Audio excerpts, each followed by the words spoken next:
If any of you were like me when firing up Castlevania Symphony of the Night for the first time, you were confused.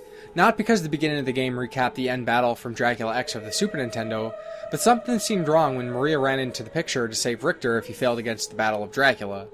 Years later I found out that Symphony of the Night wasn't the follow-up to Dracula X, but in fact to a lesser-known Castlevania game, Rondo of Blood. Thanks to the power of remaster compilations and my friend LifeSpiller79, I finally gotten the chance to play through Rondo of Blood in all of its glory.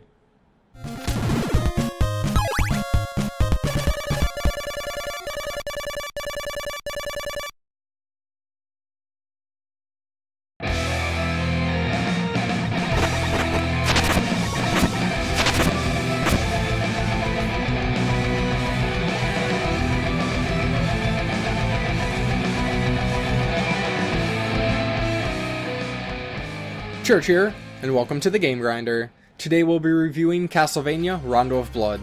Rondo of Blood was originally developed and published by Konami for the PC Engine back in 1993 as a Japan exclusive. A couple years later in 1995, the North American audience received Dracula X, a stripped-down and vastly inferior version of Rondo of Blood.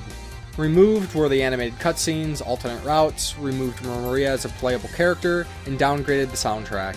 Rondo of Blood eventually made its way to North America in 2007 for the Sony PSP as part of a compilation package called Castlevania The Dracula X Chronicles. The Dracula X Chronicles, at the surface, is a 2.5D remake of Rondo of Blood, replacing the visuals with polygon characters and rendered backgrounds. Hidden within the game itself, though, is the ability to unlock not only the original version of Rondo of Blood, but an unaltered Symphony of the Night as well, which finally returns Maria as a playable character. Rondo of Blood takes place after the events of the prior Castlevania games following the battles between Simon Belmont and Dracula's reoccurring resurrection. Once again, Dracula has returned. As a town falls under siege of Dracula's servant Shaft, Richter's love, Annette, is kidnapped. Richter gears up with the legendary vampire killer whip and makes his quest to defeat Dracula. In case anyone is not familiar with Castlevania, it's time to get with the program. As a staple of retro gaming, and one of the pinnacles of the platforming genre, Castlevania sets itself apart mainly with its themes. The basic formula is there, generally moving left to right, avoiding pitfalls, enemies, and traps. We'll make our way through 9 levels, each with a boss. Castlevania has a heavy focus on gothic themes, all while mixing a variety of horror-based elements from a variety of cultures to craft an experience that inspires so many clones for years to come. If you want to feel like a kick-ass badass while dispatching all sorts of twisted and foul horrors in the name of justice, then this game is for you. Gameplay is pretty straightforward in the earliest Castlevania games, and Rondo of Blood is no exception, but don't consider that a negative aspect by any means. Many titles have tried to nail that perfect platforming formula and failed miserably. Castlevania is known for hitting this nail on the head. Besides freedom of movement generally heading right, we'll have plenty of verticality to mix up progression. Richter starts off armed with the series staple whip. Besides that, controls allow us to jump, duck, and perform a backflip as another option to quickly escape damage. Richter has a health bar, which depletes as damage is taken, and can be refilled during stages by chowing on some grub usually hidden in walls. Another series staple that remains are the secondary weapons. Smashing destructible objects throughout the environments will reveal secondary weapons and hearts that enable their usage. Each weapon has a unique use, and is really up to us how to decide how we'd like to play the game. Daggers give a fast, straightforward shot, holy water is tossed upon the ground and creates a fast-traveling fire, there's a stopwatch that will temporarily freeze enemies, the book that will create a blast of cycling pages that travel outward, the axe that is tossed in an arc, and the cross that can be tossed forward and returns back. If anyone is familiar with Castlevania games released after Rondo, you'll know about the item crash.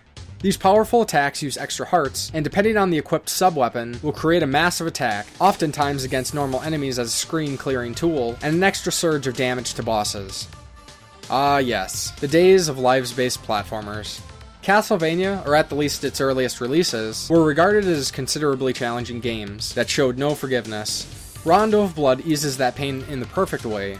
At the beginning of the game, we'll create a save profile. This is neat for giving a little extra personal touch to our experience, shows our progression through the game as a percentage, and allows us to resume after the last completed stage. So, losing all lives will end the game, but we're able to load up our game and continue on. Like I said, Rondo is a game that'll give plenty of challenge. There's a wide variety of monsters we'll deal with as we make our way through the stages. Many series staples made it in, and many other series staples made their debut here. Besides the fodder enemies, we'll also face many larger foes, and of course the bosses. Just like anything else in the game, the bosses provide a decent amount of challenge. The boss's actions aren't entirely telegraphed, but are easy enough to defeat going into with a lot of health and hearts. Unlike some prior Castlevanias, dying at the boss isn't a death sentence, where losing the extra hearts and sub-weapon from dying makes progression that much more challenging. Here, we'll start right before the bosses, and we're able to refill some hearts and acquire a replacement sub-weapon. One really neat addition to the usual classic Castlevania gameplay comes in twofold here. We'll have 9 levels to make our way through to Dracula, but there are 2 alternate paths we can take during the journey. Basically, we're given a choice early on. Essentially, from the lore standpoint, we can either take one route that sneaks us into Castlevania, or we bust in head-on. The game doesn't really provide much story during gameplay, but looking at the scenery and level titles gives me that impression anyways. Besides the main stage split, each stage itself will often have alternate routes to the stage boss as well, and sometimes alternate bosses. These alternate paths will eventually converge, and will wrap up the last few levels regardless of which route we took. The other addition I didn't even realize was a thing until I stumbled upon one instance by accident was the inclusion of prisoners. There is a key hidden in a nearby screen that will unlock the chamber to each of the prisoners. Besides Richter's love interest, there are 3 other women who are abducted by Shaft. Saving each will provide a cutscene of stills and some dialogue about the rescue. These also affect the ending scene of the game, showing each if saved. The first prisoner we can save is Maria. I mentioned her name before, and she was a playable character in Symphony of the Night. One of the potential outcomes of Symphony's beginning battle with Dracula, if Richter fails like I said, Maria will run out to save him. She's then later playable during the game's main story. This carries over from Rondo in a pretty neat way. Once we save Maria as Richter and Rondo, returning to the title screen, we can switch between Richter and Maria as playable characters. If you think Richter was a badass, just wait until you see this little girl unleash her powers. Her main attack are 2 fast-striking birds, she can double jump, and her sub-weapons are completely different as well. Mostly dealing with various animals, these are pretty powerful as well. Good lord. Maria basically turns the game into easy mode. I was blown away on how easily she could overcome one particular boss rush that took me many tries to get through as Richter. If playing as Maria, the dialogue and cutscenes with the other survivors and Dracula will be different, her ending is different as well. She's a blast to play through, but basically reduces the game's challenge. Visually speaking, you can see the power of the underrated PC Engine CD, or the North American Turbo-Grafx CD. It was crazy that Rondo was released in '93, and seeing the best the Super Nintendo had to offer in '95 was a stripped and toned down Dracula X. If I had seen Rondo of Blood in '93, my 11-year-old heart probably wouldn't have been able to handle it. The character animations are fluid and designed with detail. The enemies too. There's not a lot that had this level of sprite work at the time, and along with the backgrounds, it's an impressive sight to behold. It's also pretty cool to finally be able to see the true influence to Castlevania Symphony of the Night. Much of the team took all that was put into Rondo of Blood and amped it up for what I consider to be one of the shining examples of platforming, and the game that created the genre that I refer to all the time, that being the Metroidvania genre. Of course, the other element that the Castlevania series is renowned for is its soundtracks. With Rondo of Blood being released on the PC Engine CD, using CDs, it only makes sense that the music would be CD quality, meaning less outright synth and chiptunes, and integrating more real-sounding instruments regardless of being electronically produced. Also being released in '93 was way ahead of its time, if you really think about it.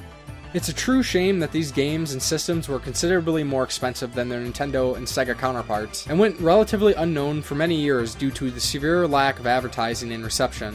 With this being an early entry into the CD-based format, the game composer adapting from older styles of production, you can definitely hear a more 80s synth aesthetic with the game's music, and it's very interesting seeing the evolution of some of the series' greatest songs, many of which started in Rondo of Blood.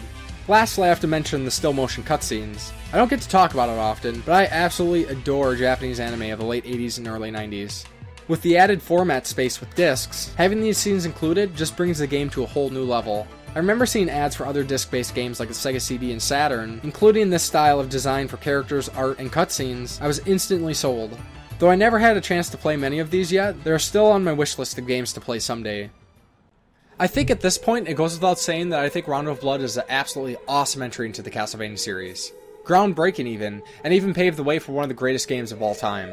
It pains my soul I didn't get a chance to play the game until 23 years after its release, but I'm sure glad I finally did. Of course, without the other amazing prior releases, we wouldn't have Rondo of Blood.